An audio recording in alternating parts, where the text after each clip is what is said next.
Bienvenue à la bibliothèque pour cette nouvelle rencontre du cycle des livres en Nouvelle-Aquitaine. Ce soir, nous accueillons Marc Pichelin et Louise Collet.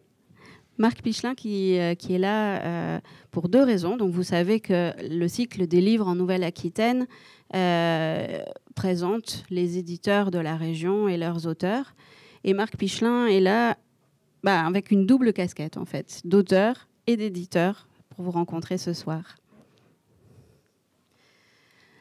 Donc, pour commencer, rentrer dans le vif, nous avons invité Marc Pichelin qui a fondé la maison d'édition Les Requins-Marteaux en 1991 avec Guillaume Gers, une maison d'édition plutôt tournée vers la bande dessinée, plutôt adulte. Et depuis un an maintenant, février 2023, existe une collection jeunesse avec Ratiche, ce dont on va parler ce soir. Voilà.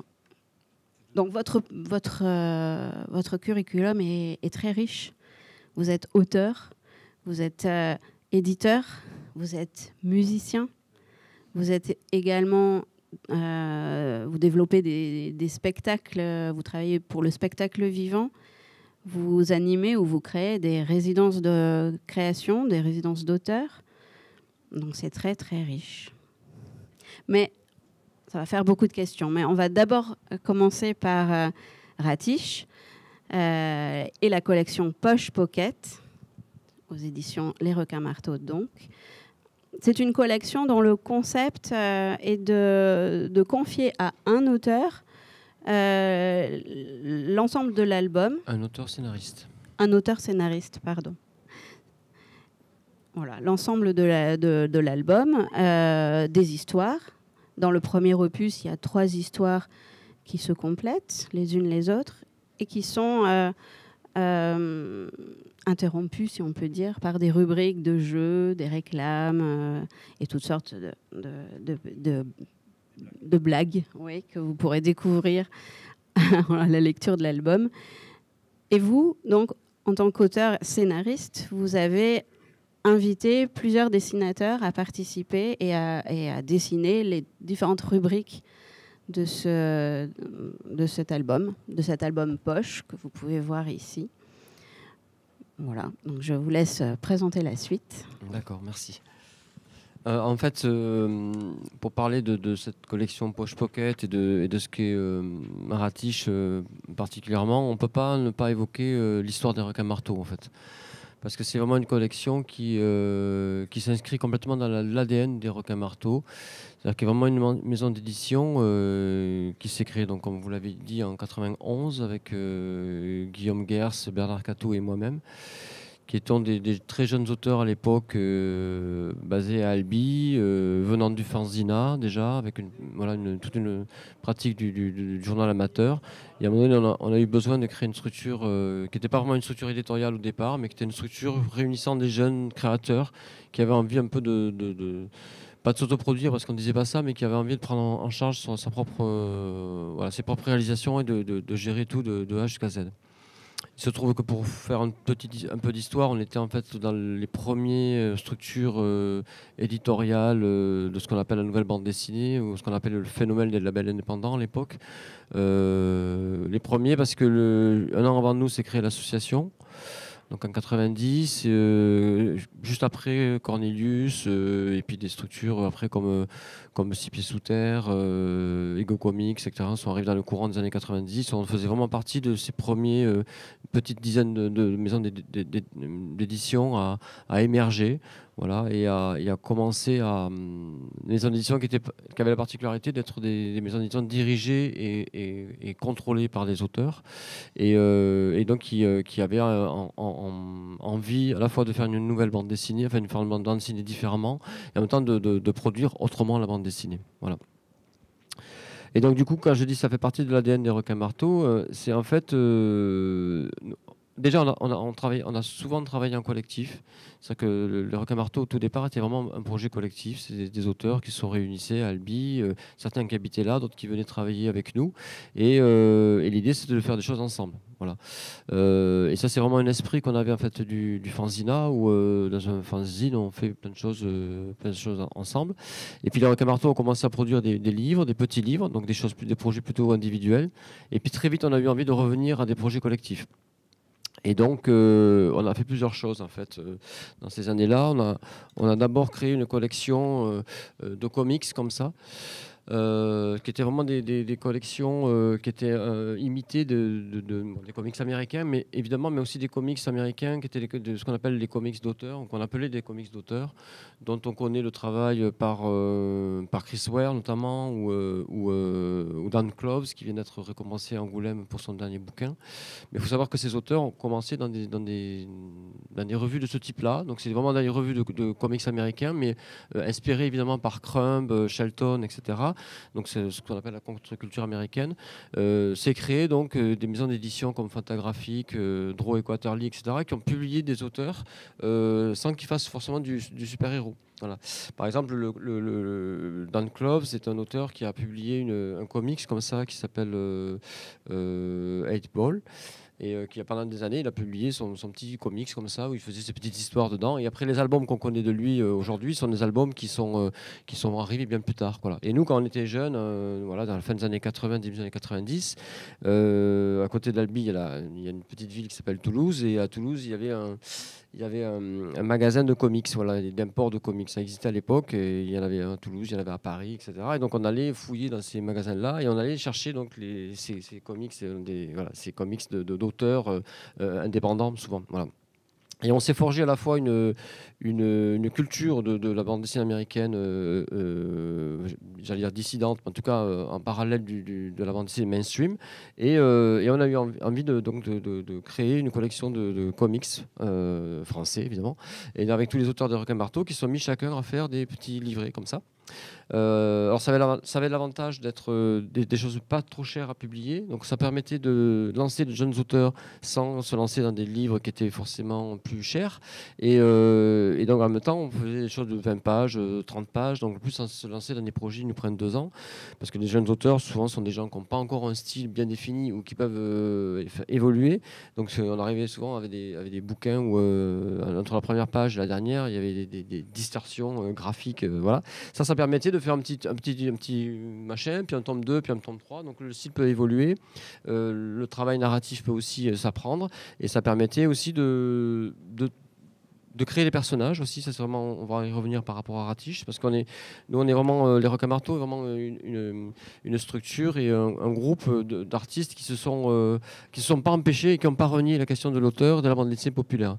Voilà, je pense qu'on va y revenir par rapport à Ratiche, mais pour nous c'est quelque chose de vraiment important et qui était déjà dissident dans ce qui était la bande dessinée indépendante de l'époque qui apparaissait, et qui était une bande dessinée qui était tournée vraiment plutôt vers des processus littéraires, en tout cas qui regardaient plus du côté de la littérature que de la bande dessinée.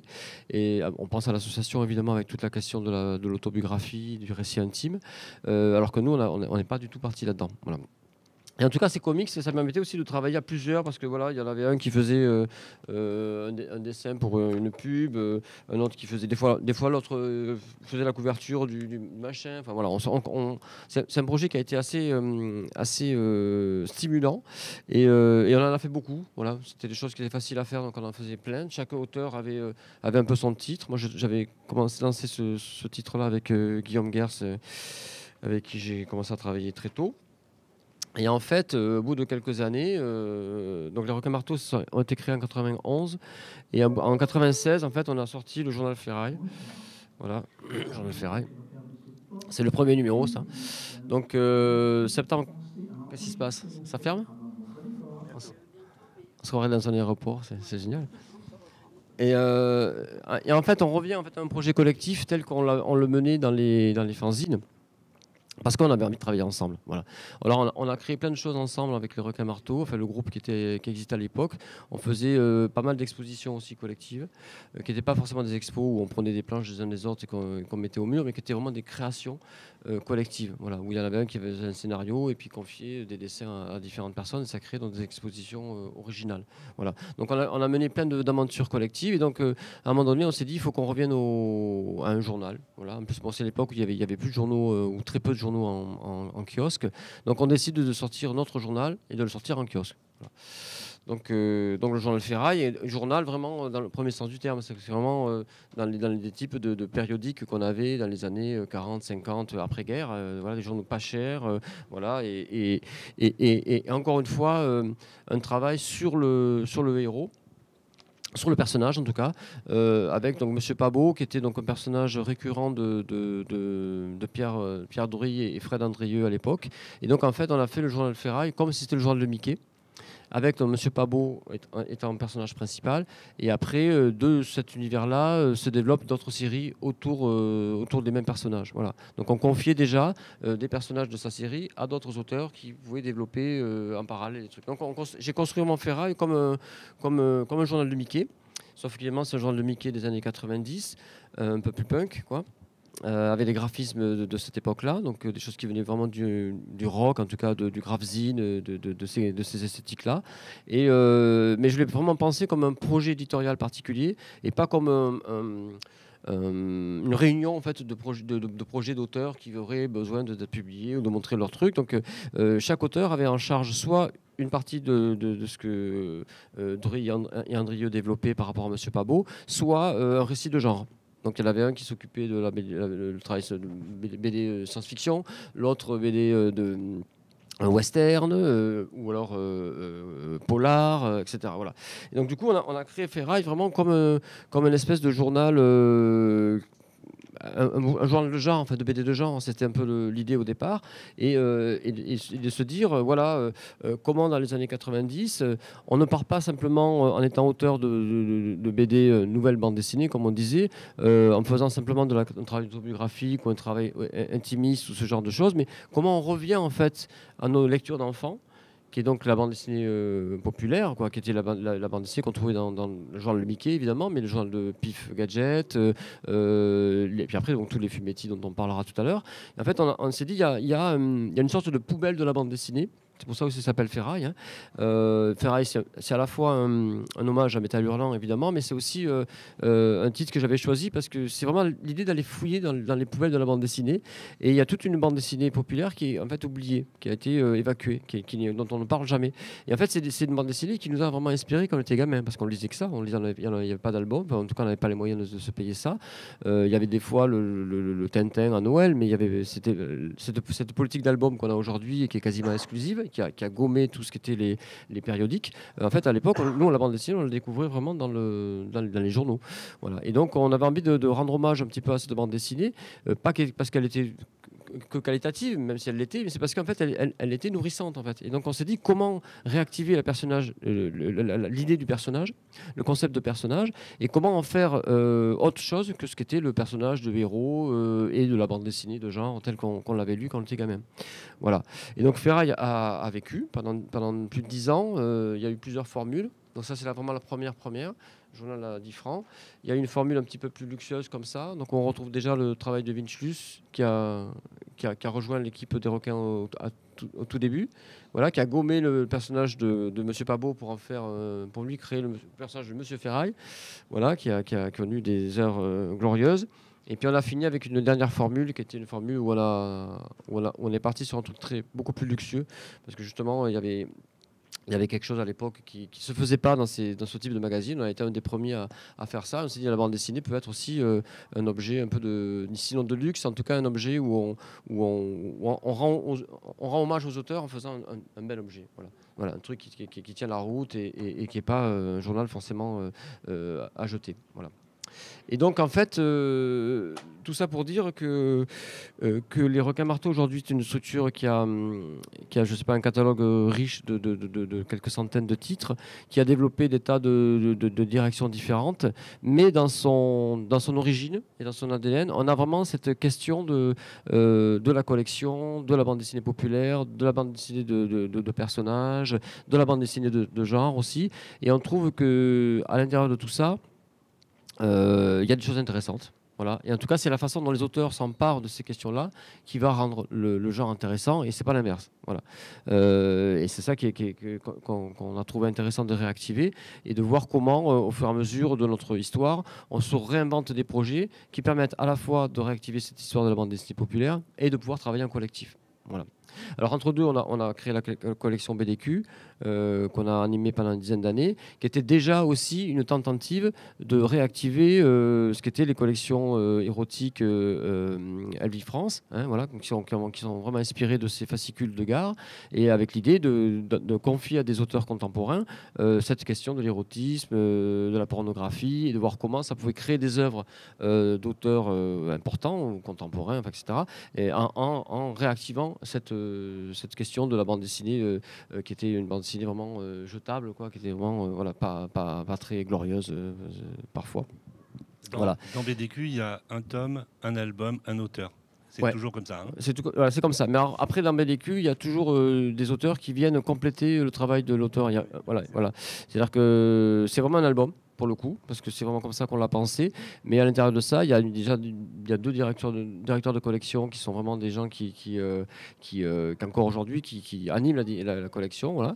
Et après, ils ont un groupe d'auteurs avec lesquels ils travaillent, qui vont faire des pubs, des fausses articles, des machins intérieurs. Alors, c'est modeste, c'est pas au niveau de la collection Poche Pocket, mais c'est déjà un peu le début de ça. Voilà. Et alors, du coup, pourquoi cette collection? En fait, attends, peut-être qu'avant de passer à Ratiche, tu pourrais nous passer justement comment on passe de Ferraille à Vermine. Du coup, je l'ai pas à Vermine, là, je peux pas le montrer. Je sais pas si il y en a là-bas, peut-être. Non. On va avoir... En fait, ça a une histoire, c'est une histoire double. En fait, c'est ouais. Pourquoi on passe de là à là? Alors déjà parce que Ferraille, c'était vraiment un journal qui permettait d'explorer des choses, d'expérimenter des choses. Et à un moment donné, quand moi j'ai passé la rédaction en chef de Ferraille à Vinchus, donc qui passait plutôt sur cet objet un peu étrange là, il a vraiment redemandé aux auteurs, et notamment aux auteurs qui étaient un peu les auteurs phares, phares, ou en tout cas anciens de Ferraille, de se réinventer. Voilà. Il a dit, si moi je suis rédacteur en chef, je vais vous emmerder, et je vais vous emmerder pour que vous sortez de votre zone de confort. Voilà. Et donc avec Guillaume Gers, on avait mené plusieurs séries, plusieurs aventures dans Ferraille. On était passé par la case Fulglacial, parce qu'on a été recruté à un moment donné par Fulglacial avec ce qu'on faisait dans Ferraille et dans Jade. Donc on avait fait un album avec eux, on a fait toutes des séries, voilà. Et en fait, on avait des personnages récurrents qui étaient nos personnages à nous. Alors on les voit pas là, mais je vois qu'il y a un livre derrière là. Et en fait, il y a des personnages qu'on avait inventés où on faisait en fait une fausse autobiographie. On se moquait un petit peu de la BD autobiographique qu'on trouvait parfois un peu lourde et un peu systématique. Et on s'est dit, nous aussi, on va raconter des histoires de pauvres types, sauf que nous, on n'est pas à Paris en train de se faire des pots dans la terrasse des bistrots, en achetant des albums de rock hyper chers dans des boutiques étranges, tout ce qu'on ne faisait pas parce qu'on n'avait pas ça. Et on va raconter, nous aussi, nos histoires de bars avec des auteurs d'Albi qui se retrouvent au jour de fête, qui est un bar qui existait vraiment, qui était le QG de Requin-Marteau. Et sauf qu'on a fait une autobiographie fantasmée, ou en tout cas inventée, parce qu'on est vraiment parti de personnages et de lieux qui existaient, voire de situations qui existaient, mais après on a tout inventé. Voilà. Et on s'est auto-parodié en fait dans cette histoire-là. Donc on a la case Fulglacial, on a fait 3 albums avec ces personnages-là et ces séries-là. Et à un moment donné, donc arrive juste dans Ferraille, il dit bon maintenant les gars, faut changer, faut faire autre chose, proposez-moi d'autres projets. Et donc pour Ferraille, avant que ça devienne un album, pour Ferraille, je propose en fait de faire un jeu de miroir entre notre série là, qui était ce qu'on appelle les losers d'Albi là. En fait, au lieu de continuer à se dessiner dans notre bar, je propose à Guillaume d'inventer un monde parallèle qui serait derrière, quelque part derrière le bar. Là, il y a un percolateur, et puis à un moment donné, derrière, il y a un tuyau, et puis ce tuyau nous mène à une ville souterraine qui est peuplée d'insectes, donc de vermines. Voilà. Et en fait, on retrouve exactement le même univers que ce qu'on a au-dessus, avec des personnages qu'on peut trouver similaires, mais avec une multitude d'autres personnages.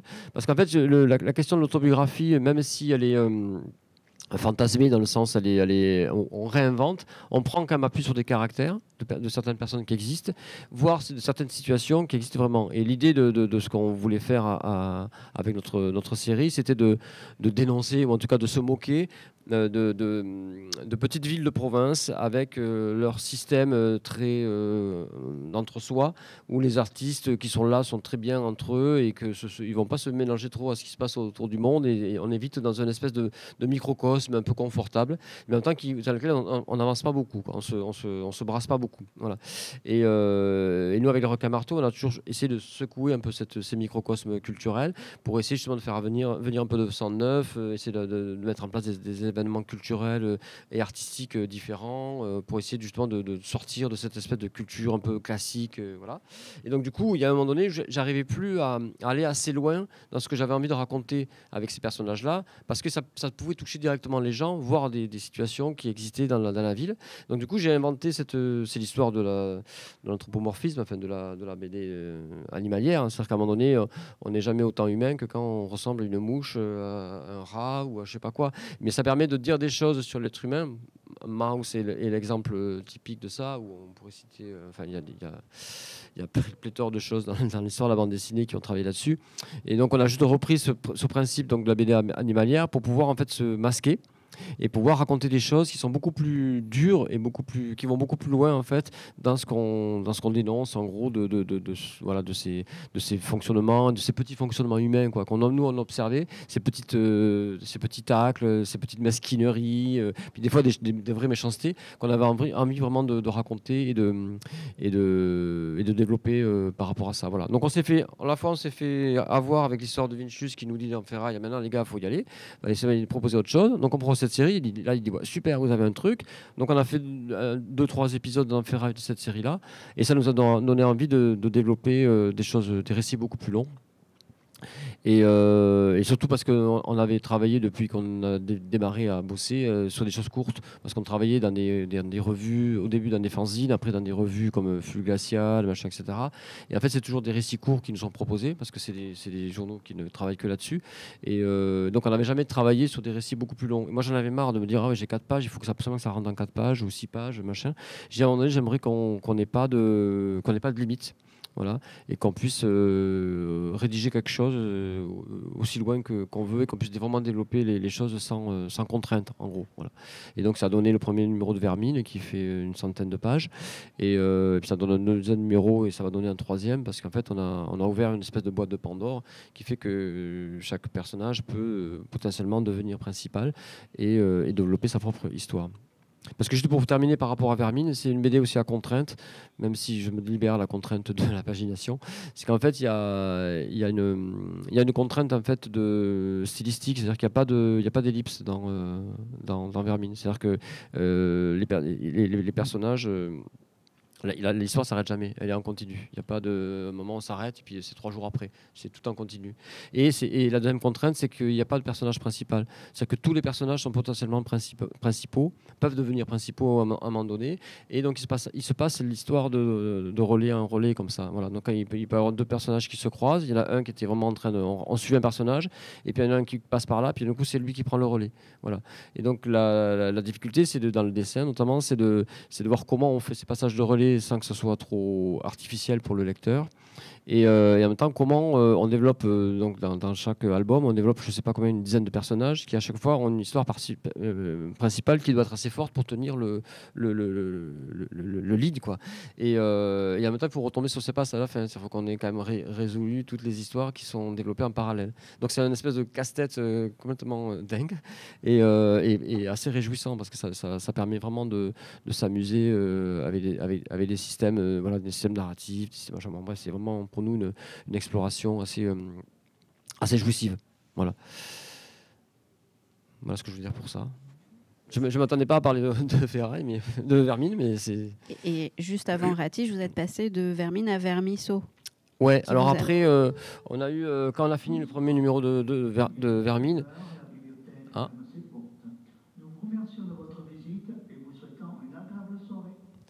En fait, Guillaume Guers, le dessinateur, il s'est vraiment plongé pendant plusieurs années dans ce récit, qui est un récit assez noir et très urbain. Et à un moment donné, il a eu envie de dessiner un peu de nature, un peu de vert, un peu autre chose, et puis des histoires moins dures. Et donc j'ai proposé, en fait, enfin on en a discuté, mais j'ai proposé qu'on fasse une version enfant et à la campagne. Voilà, et c'était vraiment... Alors c'est un petit peu... c'est les prémices un peu de ce qui est Ratiche. Hein.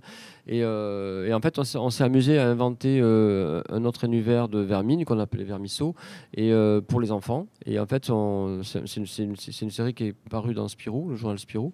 Et on s'est amusé à reprendre en fait le travail des dessinateurs animaliers comme Machereau, notamment. Vous connaissez peut-être, voilà, donc un peu chlorophylle, voilà, sibylline notamment, enfin ces choses-là. Et on a replongé en fait c'est aussi des lectures d'enfance, et on a replongé là-dedans, et on a voulu à la fois rendre hommage à cette bande dessinée, et puis de voir comment nous on pouvait s'accaparer ce type de récit, quoi. Voilà, et puis de s'adresser aux enfants, qui était quelque chose qu'on avait très peu fait, voire pas du tout. Et c'était une contrainte, et on s'est remis dans la peau de nous gamins en train de découvrir les personnages de Franquin, de Tilleux, de Machereau, etc.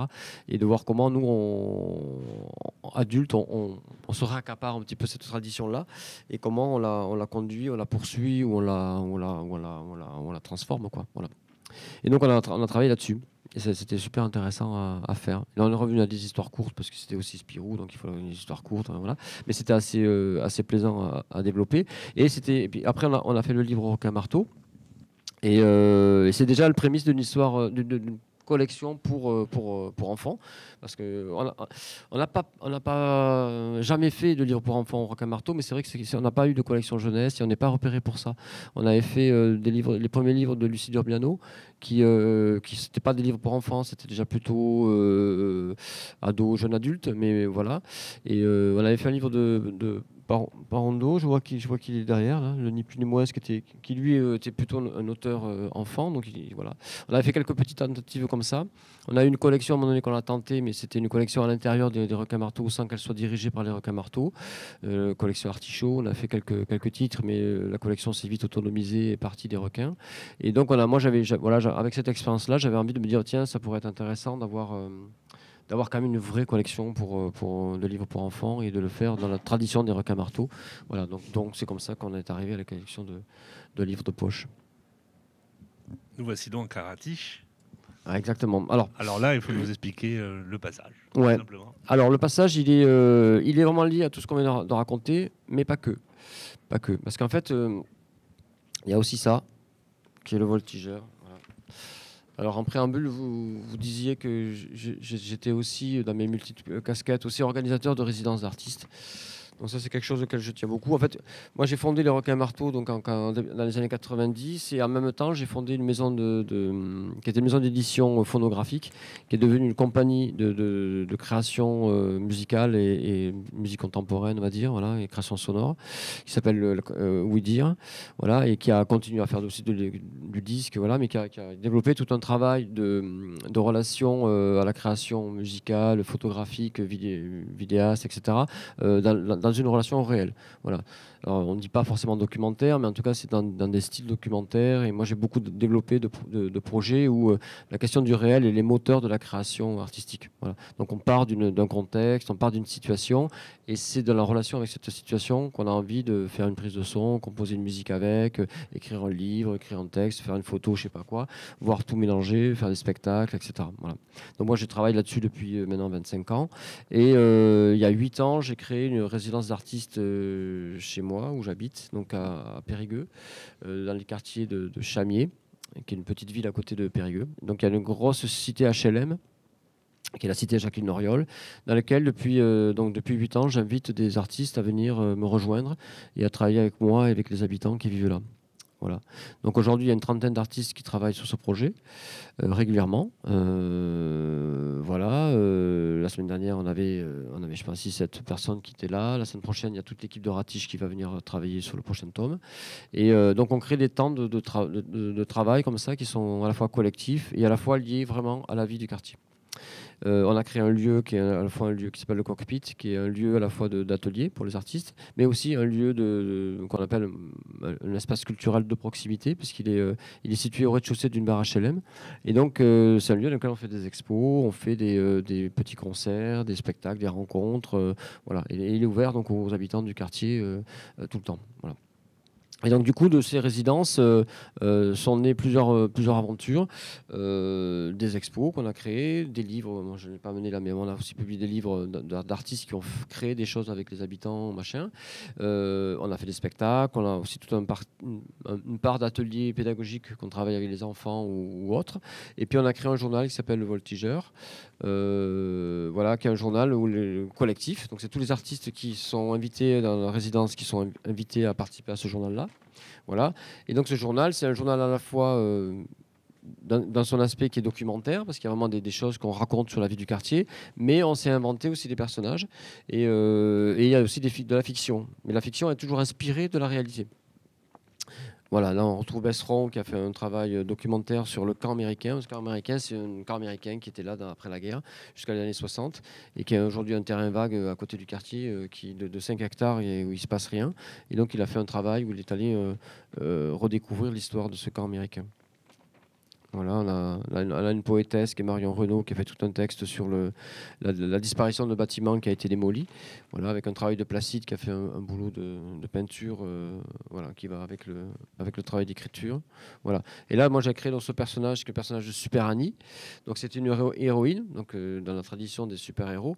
Sauf que, en fait, son métier, elle est animatrice dans le centre social. Et par contre, elle a des super pouvoirs d'empathie. Et elle veut sauver le lien social, voilà, et la cohésion sociale. C'est son boulot. Donc, quand il n'y arrive pas en tant qu'animatrice, elle se transforme en Super Annie. Elle met une cape là, et puis un espèce de masque, et elle essaye de sauver, de mettre en place des opérations pour sauver ce qui est sauvable dans ces quartiers qui sont un peu compliqués. Voilà. Donc, et donc on s'amuse en fait. Donc c'est vraiment tous les personnages existent vraiment, sauf Super Annie qu'on a inventé, mais même si on s'est un peu inspiré de quelqu'un.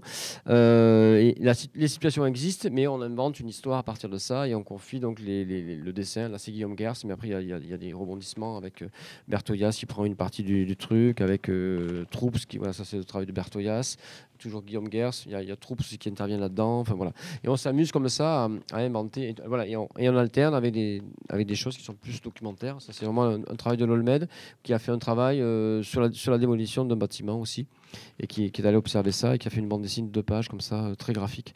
Voilà. Là, on retrouve Bertoyas, c'est pareil, dans son travail documentaire, où il va chercher un personnage célèbre de Périgueux qui met en scène. Là, on a le travail de Baudouin, je crois, voilà, qui travaille aussi avec nous. Là, c'est Tanguy Jossic, c'est son travail aussi de fiction. On raconte la vie des jeunes du quartier au travers c'est déjà un travail animalier. En fait, c'est les minés de la cité, donc c'est des jeunes en fait, du quartier. Mais encore une fois, c'est pour pas se moquer des jeunes. C'est juste, et d'un coup, ils s'y reconnaissent, et voilà, des jeunes qui crament les poubelles ou qui font des conneries, quoi, hein, tout simplement. Donc, on peut se moquer d'eux à travers de cette bande dessinée, mais on peut pas le faire. On le ferait pas directement. On le fait indirectement. Donc, c'est déjà les prémices aussi de ce qu'on fait dans Ratiche. Voilà. Là, on a Bob qui a fait un travail il a fait 2 pages. Il y a des pages blanches parce qu'il y a un poster qu'on peut séparer. Il a fait un travail sur un jardin partagé, un jardin familial du quartier. Et il a fait tout un documentaire autour de ça. Je ne sais pas si on arrive à ton travail, Louise. Il est quelque part, non? Là, c'est Armel. Et voilà. Donc, Louise a fait ce travail-là, qui est le portrait en bande dessinée d'un habitant du quartier. Tout simplement. Donc, on est allé chez lui, on a enregistré, on a passé du temps à l'interroger sur sa vie, et on a réalisé 6 pages qu'a dessiné Louise sur. C'est des choses très très simples. C'est vraiment c'est ce qu'on appelle la poésie de l'ordinaire, on va dire. Donc, il nous raconte qu'il est pêcheur, qu'il était, comme on dit, parachutiste dans l'armée, et que maintenant il vit dans sa petite maison, tout peinard, à faire sa petite cuisine et sa petite vie. Voilà. s'intéresser aux petites choses aussi de la vie, quoi. S'intéresser à des quartiers qui sont souvent stigmatisés, où on a l'impression que la vie est toujours difficile, mais il y a quand même de la vie, il y a quand même des gens qui font des trucs formidables. Et on essaye donc de faire un journal qui soit... C'est un journal, je ne l'ai pas dit, mais c'est un journal qui est distribué dans toutes les boîtes aux lettres du quartier, donc il est gratuit pour les gens du quartier. Et il amène une autre vision du quartier, une autre... C'est vraiment toujours travail sur la dignité des personnes et des lieux pour essayer de parler autrement de ces espaces-là, et non pas simplement quand il y a des problèmes sociaux ou autres. Voilà. Et comment la culture et l'art participent aussi de la vie du quartier, de la transformation sociale. C'est aussi tout l'enjeu de cette aventure-là. Alors on trouve le travail de Baudouin qui a fait tout un boulot sur la rivière qui coule juste à côté. Voilà, bon, il y a plein de choses. Et donc, de ça, on a commencé à inventer des histoires en s'inspirant de la situation, mais sans représenter vraiment les gens. Et donc, du coup, Ratiche est né de ça, en fait. Parce qu'en fait, à un moment donné, avec Guillaume, on a vraiment écrit une histoire avec des rats. Parce que on a fait plein d'ateliers avec les gamins. Et à un moment donné, on s'est amusé à faire un journal de jeu. Comme il y avait, tu sais, ces journal on avait ça, Pif Jeu, ou je sais pas quoi, ou Mickey Jeu, enfin je sais plus comment ça s'appelait. Et c'était un journal que des jeux. Et on a fait tout un travail avec des gamins toute l'année, un travail d'atelier de dessin. Et à un moment donné, on est arrivé à un niveau de dessin qui était assez élevé. Et on a proposé aux gamins, donc on a repris des jeux qu'on a trouvés dans des vieux trucs comme ça, là, et on a proposé de les réactualiser et puis d'en refaire, quoi. Et puis à un moment donné, on s'est dit, bien, on va faire des jeux, je sais pas si tu sais, toi, t'as plein de trucs, et puis à un moment donné, t'as la même chose, mais il y en manque un dans le truc, tu vois, le truc pas caché, mais voilà, là, tu as des différences, voilà. Il y en a un qui disparaît. Puis on a fait des ateliers où on dessinait des animaux du quartier, et donc on avait répertorié dans le quartier, on avait des rats, on avait des blattes et des pigeons, en gros. Voilà. Donc du coup, on s'est amusé avec les gamins à apprendre à dessiner des pigeons, des blattes et tous les dessinateurs qui leur montrent comment on peut faire. On fait des et puis donc ils ont dessiné des pigeons, des rats, tout ça. Et on a fait des jeux comme ça où il fallait reconnaître là où il manquait un rat, là il y avait trop de blattes, enfin bref, etc. Et donc cette histoire de rat, donc Guillaume avait inventé un personnage de rat comme ça qu'il avait dessiné pour les gamins assez vite fait. Et je me dis c'est marrant ces histoires de personnages animaliers. Enfin, en tout cas, les animaux pourraient vraiment devenir des personnages du quartier. Et un peu comme Vermine, en fait, on a imaginé que sous un bâtiment, une barre HLM, il y avait une ville. Voilà, on rentre dans les égouts, et puis tout d'un coup, il y a une ville avec des rats, avec des chats, avec des chiens, avec des pigeons, avec je ne sais quoi. Et en fait, il se développe quelque chose qui peut dire ce qui est la situation de quartier prioritaire, quartier en difficulté de nos villes, là. Mais encore une fois, sans être en frontal, sans être en direct. C'est-à-dire qu'on peut raconter des choses, même qui peuvent être un peu difficiles, qui peuvent être un peu difficiles à entendre, mais on le raconte parce qu'il y a de l'humour, parce qu'il y a du décalage, ou voilà, on n'est pas en frontalité. Et donc, on écrit une première histoire comme ça avec Guillaume, et puis on s'est dit, ah ouais, il y a quand même un truc à faire avec ce truc-là. Guillaume commence à faire le dessin, il commence à inventer une sorte de charte graphique, comme il fait toujours, les personnages, définir les lieux, le type de dessin. On part sur quelque chose d'un peu cartoon. Et puis, puis en même temps, moi, je retombe sur ça, quoi, sur Pépito. Et voilà. Notamment Pépito, on peut voir la relation avec Ratiche. On s'en est inspiré pour le titre. C'est Tanguy Jossic, graphiste, qui a travaillé là-dessus. Et voilà, bon, qualité exceptionnelle du dessin de Botaro, des histoires complètement extraordinaires, en tout cas loufoques, vraiment très libres. Et on s'est dit, tiens, mais il y a peut-être un truc à faire avec cette histoire on va pas faire une bande dessinée pour des gardiens de ce quartier qu'on va vendre à 25 €, ça n'a pas de sens. Il faut trouver une façon que ce soit bon marché, surtout dans une économie de la bande dessinée. J'étais invité à Angoulême il n'y a pas longtemps, il y a 2 mois, à participer à un colloque sur l'économie de la bande dessinée. Et j'étais avec le directeur de Dupuis, je ne sais pas qui, machin, tout ça. Et évidemment, tout le monde se bagarre pour avoir le maximum de place en librairie. Et puis on se bagarre contre, dans la chaîne du livre, ce qui est constituant du livre, c'est-à-dire les imprimeurs, les papetiers, les machins, où tout explose en prix. Enfin, ça devient complètement... Donc du coup, on se bagarre pour avoir les livres les plus beaux, donc ils deviennent de plus en plus chers. Et donc du coup, moi, il me semble que la bande dessinée devient presque un objet de luxe, quoi. C'est vraiment, il y a quelque chose qui est... On rentre dans Angoulême, là, et on le voit, quoi. Il y a vraiment quelque chose qui fait que que la bande dessinée, en tout cas d'auteur, qu'on défend dans nos structures, elle est de plus en plus inaccessible financièrement. Voilà. Et donc il y a quelque chose qui me dérange là, surtout quand on vient, nous, de cette bande dessinée-là, de ces ferrailles comme on le faisait à l'époque, etc., où on a toujours eu ce souci que ça ne parle aussi à des gens comme nous qui n'avaient pas d'argent pour acheter des beaux albums, machin. Et donc du coup on s'est dit, à faire des livres pour ces gamins, il ne faut pas qu'ils soient trop chers. Donc on est reparti sur la question du poche, avec la même histoire de format. Donc on a développé notre personnage Ratiche, donc du coup j'ai écrit d'autres histoires. Et puis je dis, mais ce qu'on va faire, c'est qu'on va confier ces histoires à d'autres auteurs qui travaillent avec nous dans la résidence. Et donc Beignet, par exemple, voilà, et on leur a dit, bah, tiens, Louise, qui a participé aussi à cette aventure-là. Et en fait, on recrée des temps de résidence qui sont des temps de travail en studio, comme Hergé le pratiquait quand il faisait Tintin d'après-guerre, comme Walt Disney le pratiquait. Enfin, bon, les studios américains ont inventé ça. Et donc, on s'amuse à faire nos petits studios Walt Disney dans notre cité HLM. Et donc, on s'enferme pendant une semaine et on écrit, on dessine, on se parle sur les personnages, on se contrarie, on fait de la couleur ensemble. Enfin, voilà. On essaie de voir comment on fabrique un titre ensemble. Et donc c'est très plaisant parce que les auteurs sont souvent des auteurs qui ne sortent pas de chez eux, en tout cas pas pour travailler. Ils se retrouvent pour avoir des coups dans les festivals, mais quand ils travaillent seuls à la maison souvent. Alors il y en a qui sont en atelier, mais qui sont en atelier tout seuls, même s'il y a des autres auteurs autour, ils ne travaillent pas ensemble. Donc du coup on essaie de se retrouver de temps en temps comme ça pour travailler sur ces projets spécifiquement. Voilà. Et ça ça fait du bien aux auteurs et puis c'est super intéressant et créatif de développer ça. Donc on a fait le premier Ratiche comme ça. Voilà, avec le principe en fait, c'est tu le disais au début de l'entretien, c'est de confier en fait à un auteur scénariste l'ensemble du titre. Alors, ce qui est particulier, c'est que c'est à la fois un album, mais c'est aussi un journal. Donc l'auteur, il est auteur d'un album, d'un livre, mais il est aussi rédacteur en chef. Donc il se doit de rédiger tout ce qu'il y a, parce que de A jusqu'à Z, il faut tout penser. Voilà. Et il faut que tout soit pensé dans une cohérence. Il n'est pas question, encore une fois, de faire un fourre-tout de trucs qu'on pourrait mettre. Voilà, c'est un peu la différence qu'il pourrait y avoir par rapport à ça, où là, tu peux avoir une histoire de Pépito, puis après, tu as un truc de, je sais pas quoi, qui n'a rien à voir, machin. Après, tu as un truc du western, un truc très réaliste. Voilà. Donc l'idée, c'est plutôt de rester dans un univers. Cet univers développé avec les différents auteurs qu'on invite. Et moi, la contrainte que je me suis donnée, c'est qu'en fait, ça se lit vraiment comme un album. C'est-à-dire que les trois histoires qui sont dans ce récit-là, c'est vraiment, ça raconte une seule histoire en fait. Voilà.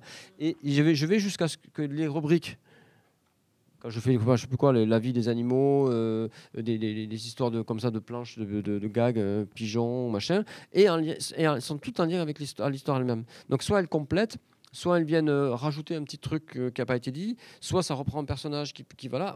Donc voilà. Et c'est-à-dire que quand on lit le truc de A jusqu'à Z, alors on peut prendre les histoires indépendamment et s'amuser avec les jeux. Parce que les jeux aussi, il faut que ça rentre dans les trucs. Il faut que tout soit scénarisé en fait. Voilà.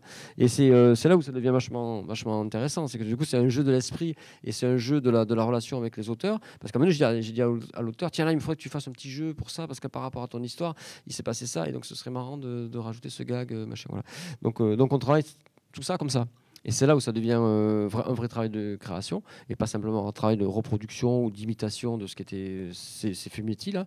Mais voilà, là on retrouve le silure, parce que là il y a vraiment une histoire du silure qui vient bouffer un pigeon. Donc on explique qu'est-ce que c'est que...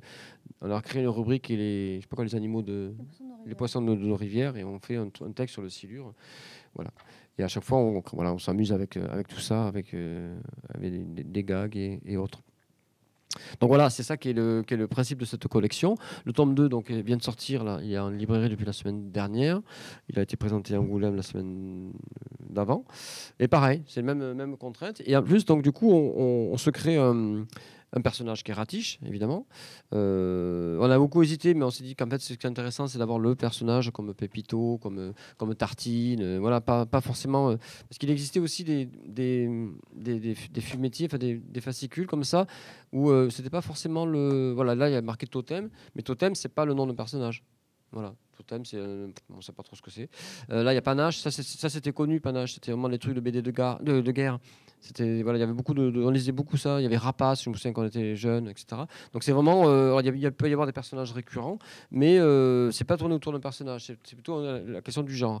Et nous on s'est dit non, on veut vraiment faire autour d'un personnage, même si Ratiche en tant que tel n'est pas tellement important ou pas forcément un personnage bien héroïque.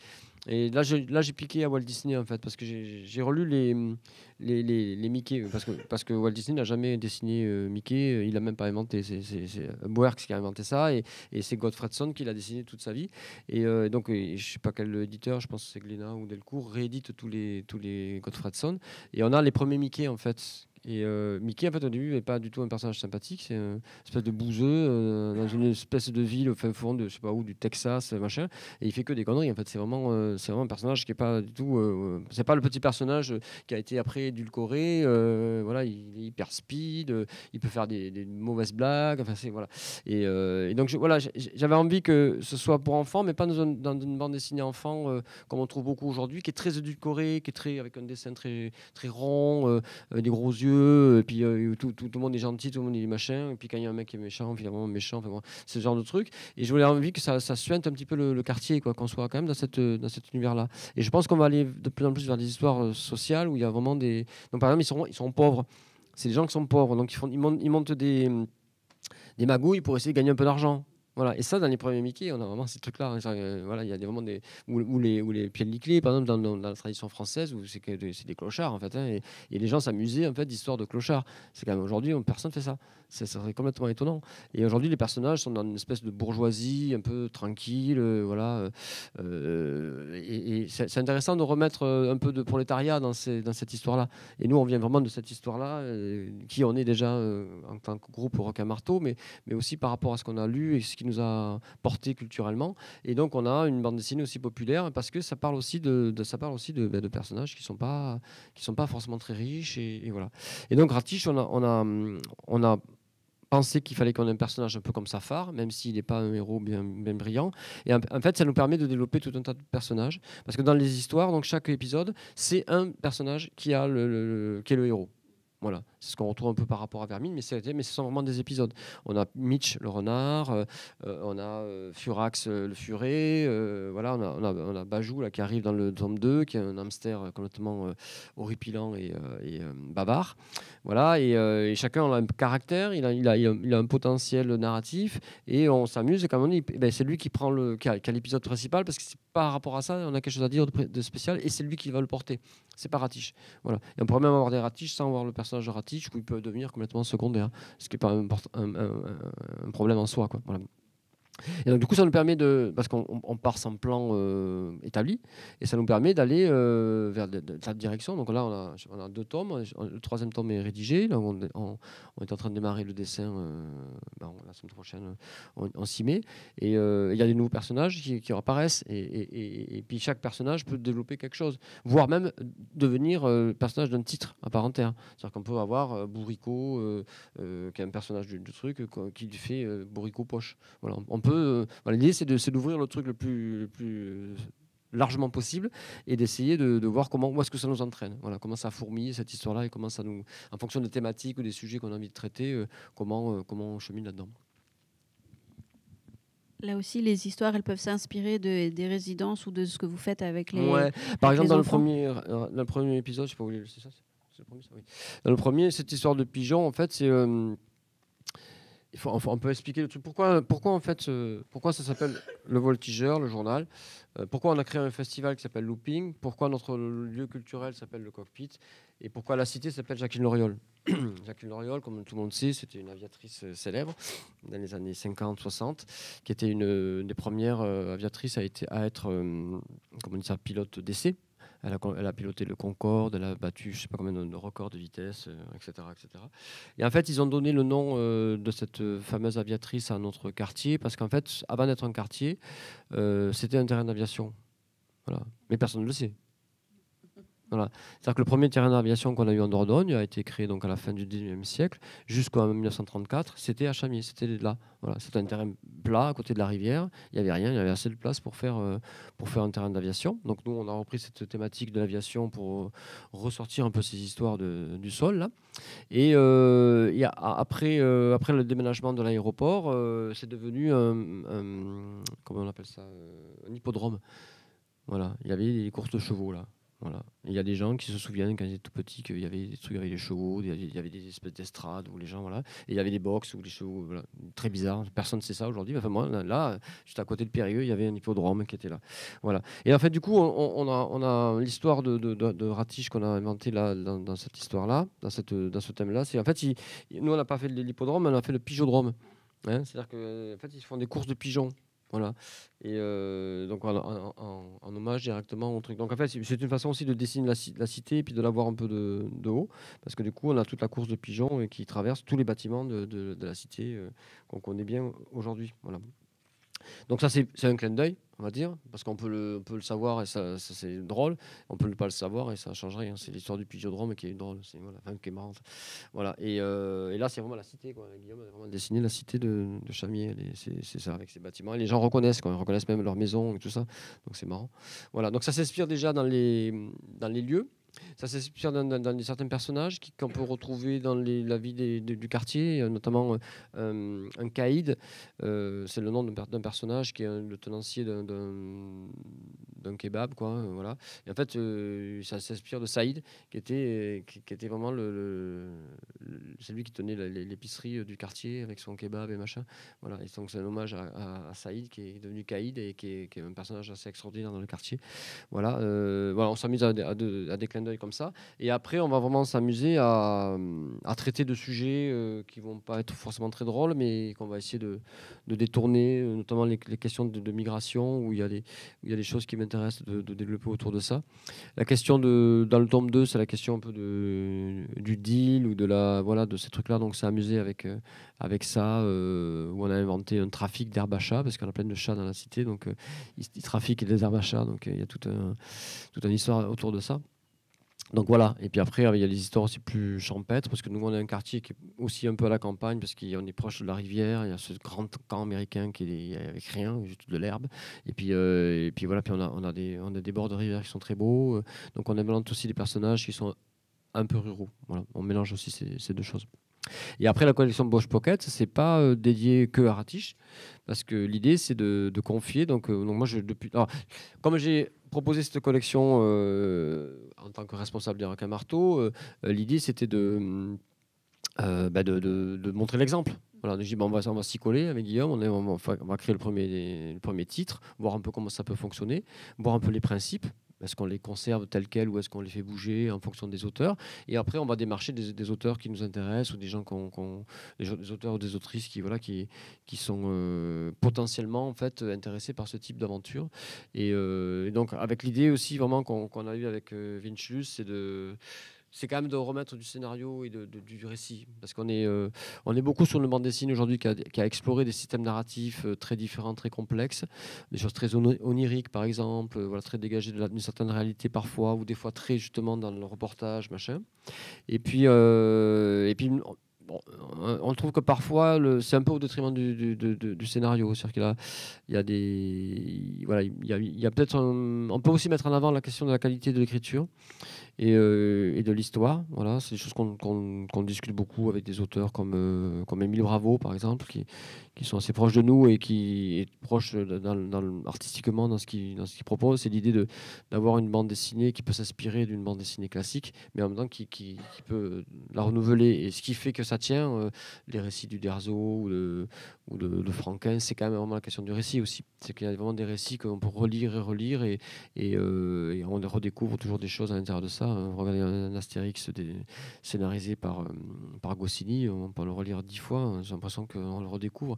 Et c'est pareil avec Panade à Champignac de Franquin, ou un récit qu'on peut relire avec une espèce de nostalgie de gamin. Mais en même temps, il dit des choses qui sont très d'actualité aujourd'hui. Voilà.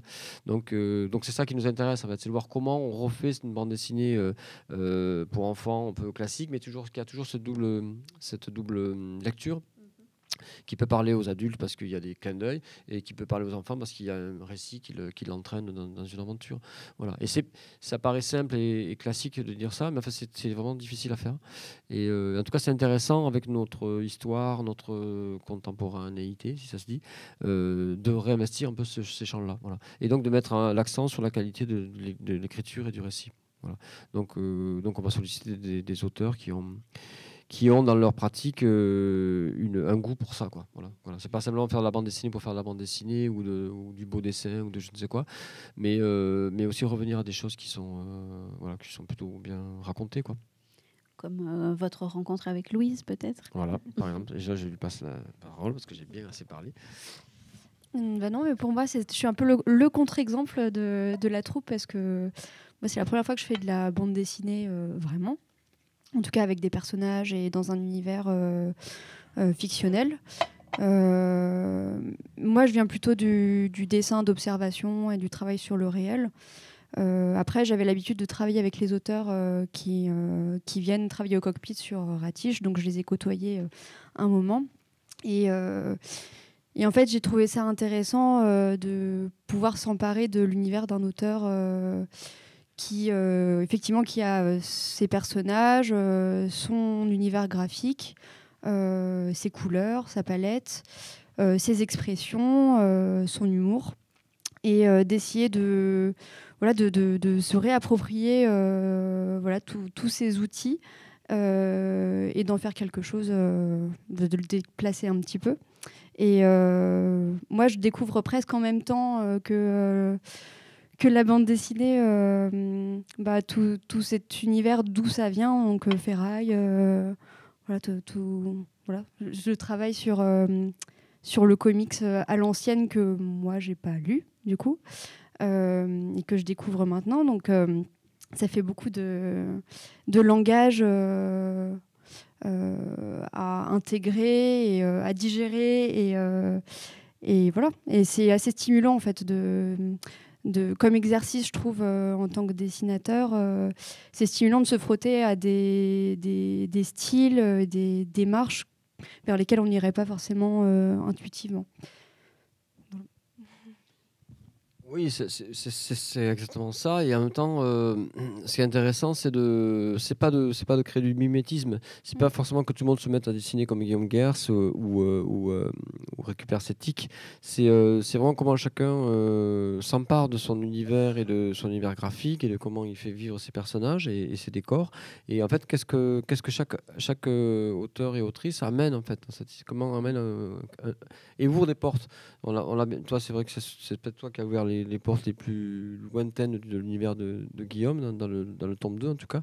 Et du coup, ça donne envie d'aller raconter d'autres histoires. C'est-à-dire que c'est toujours comme ça qu'on travaille avec Guillaume. C'est-à-dire que c'est pas un travail de dessinateur scénariste qui serait un petit peu comme on pourrait en convenir, c'est-à-dire qu'il y aurait un scénariste qui aurait une idée, il rédige une histoire, et puis après, une fois que le scénario est fini, on l'envoie au dessinateur qui va se débrouiller pour créer l'univers graphique et dessiner ça. Mais c'est toujours un jeu d'aller-retour. C'est-à-dire que moi, je fais pas Ratiche pour me faire plaisir, je fais Ratiche parce que Guillaume a envie, sent bien qu'il a sur de rats, de manuels, il voudrait creuser ça, donc on le bosse ensemble, et à un moment donné, il développe cet univers graphique, et du coup, on le confie à Beignet, à James ou à toi, et du coup, paf, ça amène d'autres façons de traiter les personnages, d'autres façons de traiter les décors, même simplement la couleur qui est laissée quand même assez libre, amène aussi d'autres univers. Et donc du coup, de ces univers-là, ça peut donner envie d'écrire d'autres types d'histoires.